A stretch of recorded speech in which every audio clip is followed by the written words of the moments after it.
खुशी रहेला गवारे सखी पियावा दुलारे आय हरे सखी पियावा दुलारे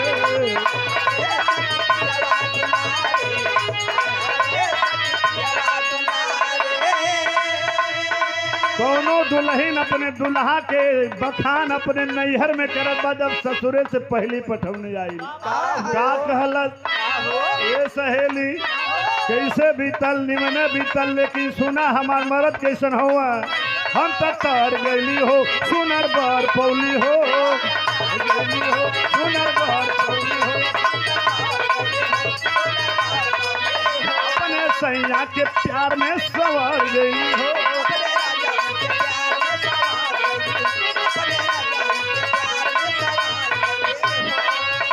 खुशी रहे लागवारे खुशी रहे लागवारे सखी पियावा दुलारे आय हारे सखी पियावा दुलारे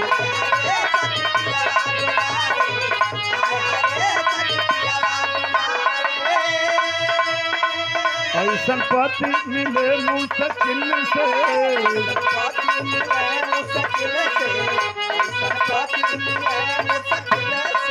दिल माजा सखी हो दिल से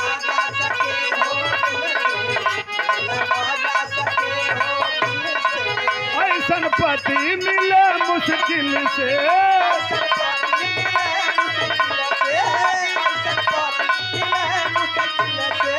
दिल माजा सखी हो दिल से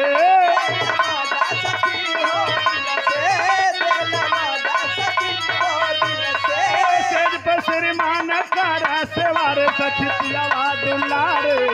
आय हारे सखी पियावा दुलारे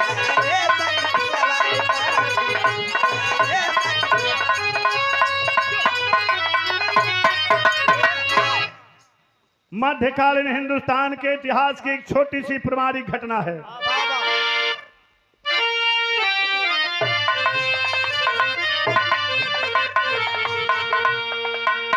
लोरी की संवरू रहे दो भाई गढ़े गौरा से चल हर साई नार मंजरी के इज्जत के बचाए जा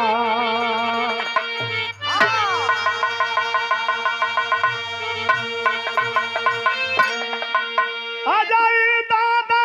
धोबी हर साए बाठे चमार साथ में आए गांगी नाव दुबरी पंडित नखत बता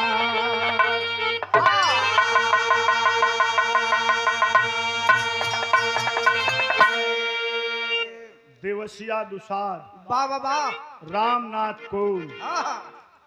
अजय दादा धोबी बाठे चमार दुबरी पंडित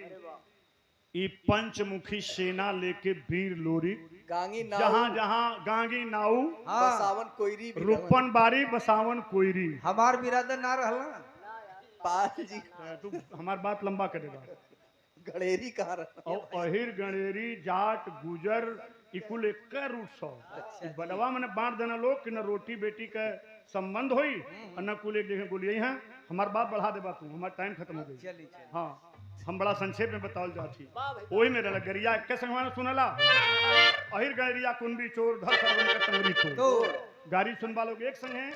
और डाली वालों अलग अलग चला छोड़ा ये बात की और सुख बा हाँ पंचमुखी सेना लेकर चले हैं तो तर्ज लगे लाल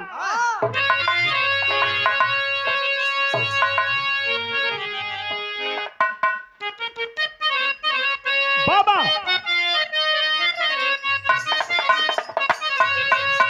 लेकिन बिरहा में बड़ी ऊंची बात निकले हो कवि जी कि तेगा पे चमकली अरे जवनिया हो तेगा पर चमकल जवनिया हो नाहर चलला बिसनिया जवनिया हो नाहर चलला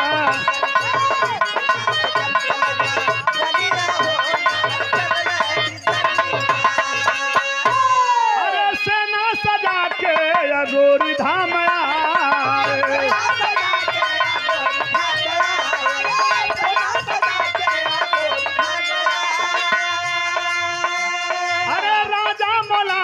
को खबर पठाए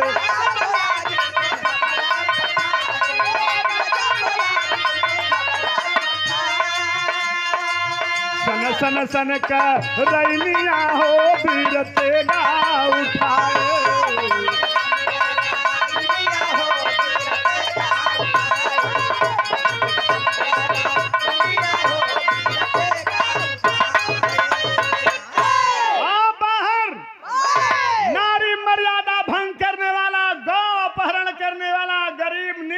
सताने वाला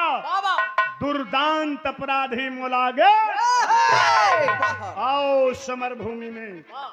मुलागित दिखलस क्यों दूगो बड़ा पतील 22-23 साल के हुआ यह उम्र है नहन के सेना लेके आल हो दोनों के ललकारत हो बाबूजी तब भेजा मुलागित रंपा भाट साथ आया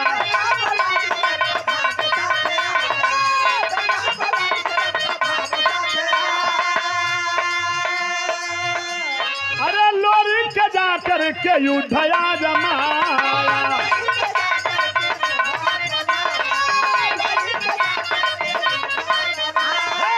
सन सन सन का रैनिया हो वीर तेगा उठाए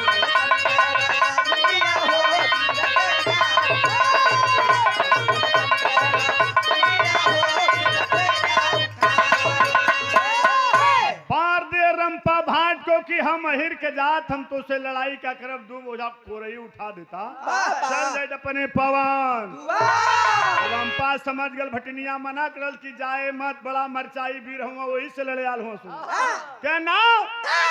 जो नतिया के बेटा ना मनबे तो जब खइबे और जब कोरई उठौला ऊपर माथ पर लोरी लड़क गेला खिंचला और निकाल के 5-7 सिटकू जब मलना तो बिड़िया शरीर चलल भाग के हरदी रिया रे बगई लिया रे पीस रे पोत रे छोप रे जो अब ना चौकवासल जेबे रजवा के आधा राजपाट लेवे मुलगिता सक्कन नाही लड़े जात तू गलल नतिया के बेटा लड़ा गला के चोदल छोपा ये पुजरा घाव लगल बा छुबई ना घबराया हुआ है बाबूजी रंपा भाट अपने नगर में आया करना हाथी को दारू पिलाकर मदिरा पिलाकर मनमस्त करके भेजा आज भी सोन नदी में मरले बिजुलिया खान तलवार उठा के बाबूजी हाथी जहाँ के ता पड़ल मांग में मंदरी के सिंदूर दान करे से पहले राजा मुलागित के साथ कहले का अरे बढ़कर मुलागित के गूंजल जयकारा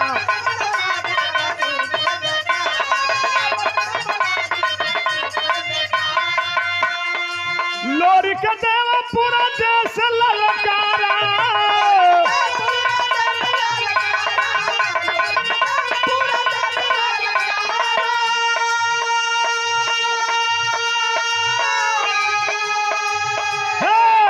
जीतल हला रैलिया हो वीर तेगा उठाए हला रैलिया हो वीर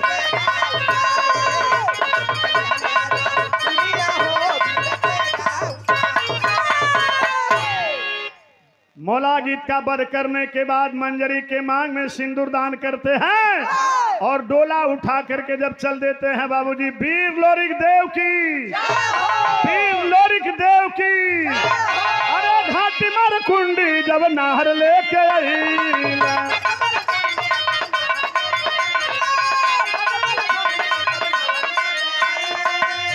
अरे मझरी के सर पे डोला रखल गई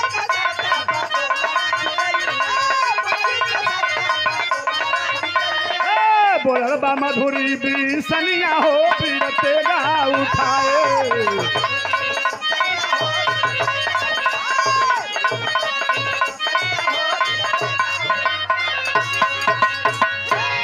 सैया बिना लिखल इतिहास कोई लिखे वाला वंश में ना हो। उठा ल तलवार बिजुड़िया खाड़ ही चट्टान पे वार के द 3 खंड हो जाए, 2 के संग ही टिका दिया। और वही पर अपने जंघा के लहू छिड़क दिया, हम अपने मांग के सिंदूर लगा दे। आप कोनो लिखे वाला लिखें चाहे ना लिखें,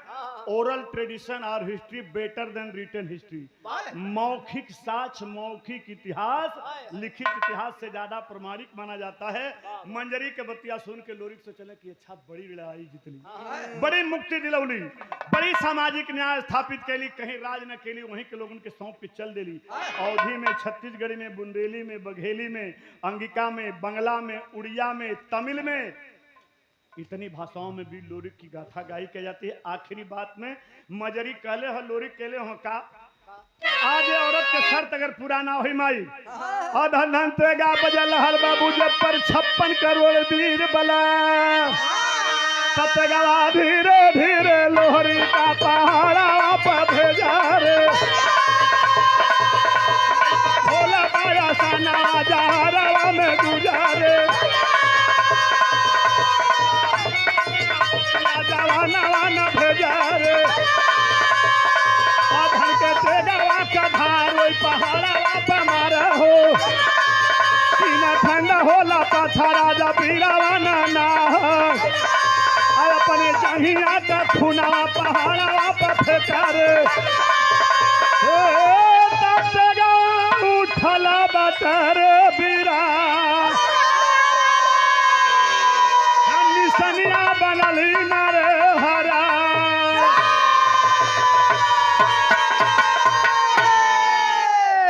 उठा असली खानदानी नाद संगीत है। लुड़की खड़ी बिरहा चनेंगी,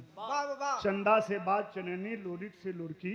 और लुड़की से खड़ी बिरहा से छुट्टा बिरहा, छुट्टा बिरहा से 4 कड़िया बिरहा, 4 कड़िया से 8 कड़िया बिरहा, 8 कड़िया से 16 कड़िया बिरहा। और जब 16 कड़िया बिरहा में धून लगल कि साड़ी लहराए हो झकोरा मोहले झुलनी, तब पूरी कहानी गाने लगी। हमार कहानी समाप्त हो, निशान बन गई,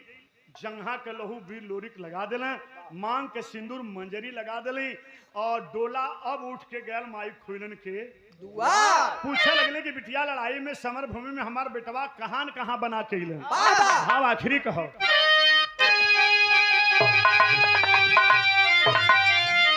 खाली मोलागित के नाम मरना, पूरे जवार के औरतन के इज्जत ना बचौना, बल्कि इतिहास में जब तक धरती आकाश रही, जब तक सोन गंगा में ब्रह्मपुत्र में पानी रही, तब तक हे माई तोहरे दूध के और हमारे लोहू के, हमारे मांग के सिंदूर के और तोहरे लहू के निशानी इस चट्टान पर आज भी कायम बा, तब भी कायम रहल, आगे भी कायम रही। कहानियां तोहरी निशानियां तोहरी हो, मैं निशानियां तोहरी कायम बात पर्वत पहु निशानियां तोहरी।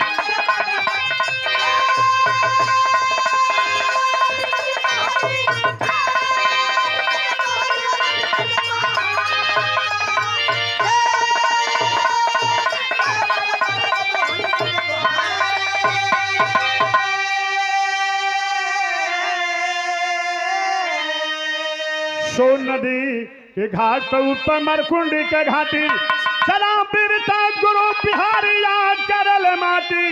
अरे करा ही मन्नू की लेखनिया रे निशनिया तोहरी।